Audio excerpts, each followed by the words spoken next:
Good morning friends, welcome to my channel. এখন যাচ্ছি পুজো দিতে। ষষ্ঠী, আজ জামা ষষ্ঠী, তাই জন্য আজ যাচ্ছি পুজো দিতে। কোথায় যাচ্ছি চলো দেখবে। তো তার আগে একটা বলে নিই কথা, যারা এখনও লাইক করোনি তারা প্লিজ লাইক করে ভিডিওটা স্টার্ট করো। তোমাদের একটা লাইক কিন্তু আমার কাছে অনেকটা মূল্যবান। আজ আমার চোখ মুখটা একটু ফোলা লাগছে, হয়তো একটা কারণে। অনেক বড় একটা দুর্ঘটনা ঘটে গেছে, যার জন্য, সেটা কাল ঘটেছিল, যার জন্য মনটাও ভালো নেই। এই আর কি চলছে। তো ওই যে ষষ্ঠীতলায় চলে এসেছি, চলো যাই।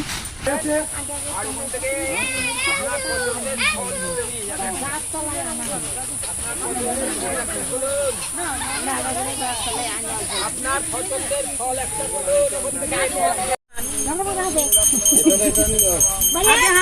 মারবো।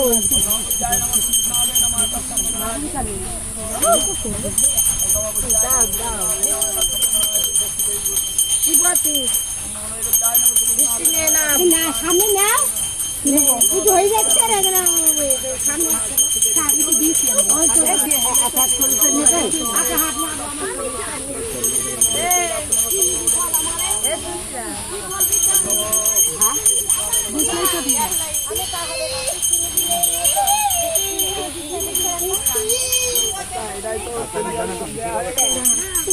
এখানে দেখি চলে গেল।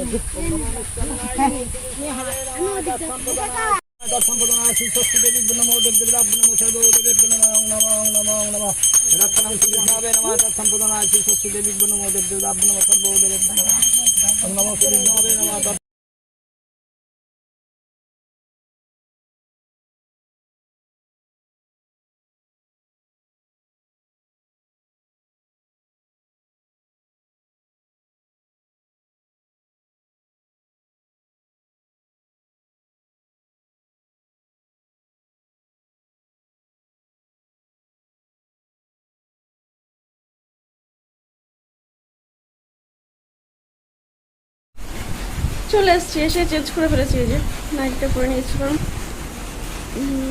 প্রচণ্ড গরম, এত গরম সহ্য করা যাচ্ছে না। তার জন্য এসে আগে চেঞ্জ করে নিয়েছি, না তো শরীরটা ভালো লাগছে না একদমই। আর তারপর কালকে একটু কান্নাকাটি গেছে, ওই জন্য চোখগুলো ফোলা ফোলা লাগছে, ভালো লাগছে না। তো যাবো ষষ্ঠীতে বাবার বাড়িতে, তারপর দেখা যাক কী করা যায়। আর এখন যেটা খাবো সেটা হচ্ছে, অবশ্যই শেয়ার করবো সেটা কী খাচ্ছি। চলো। এই যে ষষ্ঠীর দিন আমাদের ভাত খেতে নেই, তাই জন্য চিড়ে আর আম নিয়ে নিয়েছি। হ্যাঁ, সাথে দই আছে, মিষ্টি আছে, কিন্তু আমার আবার মানে খালি পেটে মিষ্টি জিনিসটা ঠিক খেতে পারি না, তাই জন্য ওগুলো আর খাইনি। তো শুধু চিড়েটা আর আমটাই অগত্যা খেতে হবে। আর তার উপর বাড়িতেও যেতে হবে সন্ধেবেলায়, ওই জন্য আবার বেরিয়ে গেলাম বাড়ির দিকে, কারণ মাও ওদিকে অপেক্ষা করে বসে আছে। বলেছিলাম যে এবার আর ষষ্ঠীতে যাব না, কিন্তু তবুও মা তো একটা আশা নিয়ে বসে আছে, তাই জন্য আবারও। সত্যি বলতে প্রত্যেকবার ষষ্ঠীতে যেভাবে আনন্দ ফুর্তি হয়, যেভাবে আনন্দ করে কাটাই, এবারটা তো আর সেরকম হলো না, মানে কিছুই আর ভালো লাগছে না। ওটার জন্য এই লস্যি আছে, লস্যিটাই হ্যাঁ। কি গো, কি আইসক্রিম নেব? দেখো না, এগুলো মটকা নাকি? না, ওর নাটি লোক আইসক্রিম ভালো। এই আইসক্রিমটা 10 টাকাটা নাও, 30 টাকা নিতে হবে না। ওই লস্যি রয়েছে তো,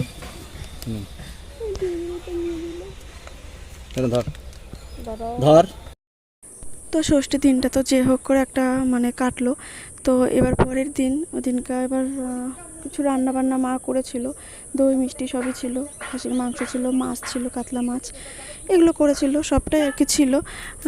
তো ওইটাই ভাবলাম, এবার প্রত্যেকবার ভিডিও করা হয়, এবার আর তুলিনি বলে, তাই জন্য আমার বর আবার বলছিল যে একটুখানি ভিডিও করো, সবাই তো ভিডিও দিচ্ছে, তুমি দেবা না? তো তখন ভাবলাম ঠিক আছে, ওরও তো একটু যখন ইচ্ছে হচ্ছে তো করি। সত্যি বলতে একটা টাইম ছিল ও ক্যামেরার সামনে আসতে চাইতো না, কিন্তু এখন আবার দেখি নিজেই মুখ ফুটে বলে, তো ওই জন্য আর কিছু না ভেবে একটুখানি ভিডিও করে নিলাম। তো এই যে এখানে মাটন ছিল, কাতলা মাছ ছিল, তেল চচ্চড়ি ছিল, পটল ভাজা ছিল, আর এই যে ফলের মধ্যে লিচু, আম, আর স্যালাডের মধ্যে শসা আর পেঁয়াজ ছিল, মিষ্টি, দই, চাটনি। পাঁপড়টা দিতে মনে নেই, পরে দিয়েছি, তখন ভিডিও করা হয়ে গেছে। তো আর মাছের তেল ছিল, আর লঙ্কার সাথে নিয়েছে। এই দিয়ে খাওয়া দাওয়া করেছিল আর কি। তো আমার যদি মনটা ভালো থাকতো হয়তো আরও কিছু করতাম, মানে মা একা একা তো, আর আমারও ভালো লাগছিল না। তার আগের দিন ধরে মানে কটা দিন ধরে একভাবে কান্নাকাটি চলছিল, খুব একটা ভালো লাগছিল না সত্যি বলতে। দাদাটা চলে গেল তো খুব খারাপ, সবার আমাদের সবার। তো মানে আমাদের আসরে যত মানুষ আছে সবারই কিন্তু মনটা ভীষণভাবে খারাপ ছিল।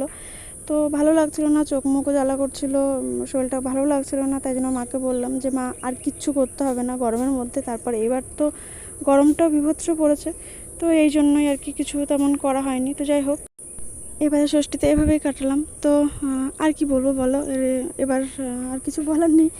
তো আজকের মতো কিন্তু এই অবধি, দেখা হবে নতুন কোনো দিন নতুন কোনো ব্লগের সঙ্গে। ততক্ষণ সবাই সুস্থ থাকবে, ভালো থাকবে এই কামনা করে কিন্তু আজকের মতো এই অবধি ছোট্ট করে একটা ব্লগ দিলাম।